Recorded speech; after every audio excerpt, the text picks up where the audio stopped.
اور بہت سارے صحابہ کرام کے ایسے واقعات بھی آپ نے سنے ہوں گے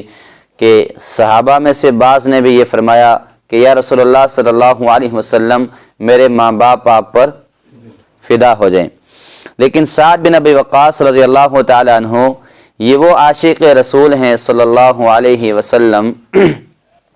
کہ غزوہ احد کے موقع پر نبی پاک صلی اللہ علیہ وسلم نے ان کو فرمایا یا سعد فدا کا ابی و امی ارمی ارمی یا سعد فدا کا ابی و امی، اے سعد ان اللہ کے دشمنوں پر زبردست طریقے سے تیروں کی بارش کرو، آپ پر میرے ماں باپ قربان ہو جائیں۔ اس ایک ہی بات سے سعد بن ابی وقاص رضی اللہ تعالی عنہ کی عزت اور ان کے شرف کا اور ان کے نبی پاک صلی اللہ علیہ وسلم کے ساتھ تعلق کا پتہ چلتا ہے۔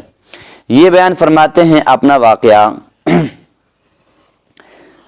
کہ میں ایک مرتبہ بیمار ہو گیا، اور یہ خود ان عشرہ مبشرہ میں سے ہیں، یعنی ان 10 صحابہ میں سے ہیں جن کو نبی پاک صلی اللہ علیہ وسلم نے دنیا میں رہتے ہوئے ہی خوشخبری دی تھی کہ آپ جنت میں ہی داخل ہوں گے انشاءاللہ۔ فرماتے ہیں جاءنی رسول اللہ صلی اللہ علیہ وسلم یعودنی عام حجۃ الوداع، فرماتے ہیں حجۃ الوداع کے سال نبی پاک صلی اللہ علیہ وسلم میرے پاس میری عیادت کرنے کے لیے تشریف لائے، من وجع اشتد بی، اس میری تکلیف کی وجہ سے جو مجھے سخت ہوئی، یعنی میں سخت کسی بیماری میں تھا تو نبی پاک صلی اللہ علیہ وسلم میری عیادت کرنے کے لیے تشریف لائے۔ پتہ کیا چلا کہ ضروری نہیں کہ کوئی بڑا بیمار ہو اور چھوٹا اس کی عیادت کے لیے جائے،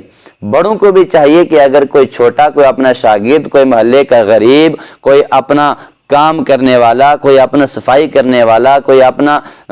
جو ہے کہ کوئی معمولی سا بزنس کرنے والا، کوئی چوکیدار، کوئی معمولی سی نوکری کرنے والا بھی اگر بیمار ہو جائے تو بڑے انسان کو بھی چاہیے جس کو اللہ نے عزتوں سے نوازا ہے کہ وہ اس کی عیادت کرنے کے لیے جائے، اس لیے کہ اسی خدا کا بندہ وہ غریب بھی ہے اور اسی خدا کا بندہ یہ امیر بھی ہے، اور مسلمان ہونے کے اعتبار سے دونوں برابر ہیں، کسی کے اندر کوئی فرق نہیں ہے۔ اور عیادت کے لیے ایک حدیث سناتا ہوں، پھر تو ہم میں سے ہر ایک شوق کرے گا کہ ہم عیادت کے لیے جائیں۔ فرمایا نبی پاک صلی اللہ علیہ وسلم نے کہ جو بندہ اچھے سے وضو کرے، اچھے سے وضو کرنے کے بعد اپنے مسلمان بھائی کی عیادت کے لیے جائے، تو اس عمل کو اللہ تعالیٰ اتنا پسند فرماتے ہیں کہ اس کے وضو کر کے اپنے بھائی کی عیادت پر جانے کی وجہ سے اللہ تعالیٰ اس بندے کو جہنم سے 60 سال کی مدت تک دور کر دیتا ہے۔ یعنی ایک بندہ اگر چلنا سٹارٹ کرتا ہے تو 60 سال میں وہ جتنی مسافت طے کرتا ہے نا، جتنا دور چل کے پہنچتا ہے نا، اتنا اللہ تعالیٰ اس بندے کو جہنم سے دور کر دیتے ہیں جو اپنے بھائی کی عیادت کے لیے جا رہا ہے۔ آج کس کو فرصت عیادت کے لیے جانے کی؟